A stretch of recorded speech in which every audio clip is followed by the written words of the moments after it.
அனைவருக்கும் அன்பு வணக்கம். நான் உங்கள் அன்பு தோழன் சரவணன் PV. கண்டிப்பாக அனைவரும் நெகிழ வைக்கும் இக்கதை. ஒரு குடும்பத்தில் இருந்த கணவனும் மனைவியும் தங்களுடைய மகனை கஷ்டப்பட்டு வளர்த்தார்கள். மகனும் பெற்றோருடைய கஷ்டத்தை உணர்ந்து சிறப்பாக படித்து ஒரு நல்ல வேலைக்கு சேர்ந்தான். அவன் தன்னுடைய முதல் மாத சம்பளத்தை வாங்கி அம்மாவிடம் கொடுத்தான்.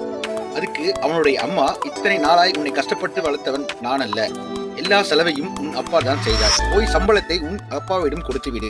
அதற்கு முடியாது என மறுத்தான். மீண்டும் அவள் பணத்தை அப்பாவிடம் கண்டிப்பாக கொடுக்க வேண்டும் என்று கேட்டாள். கன்னத்தில் ஓங்கி அடித்து விட்டாள்.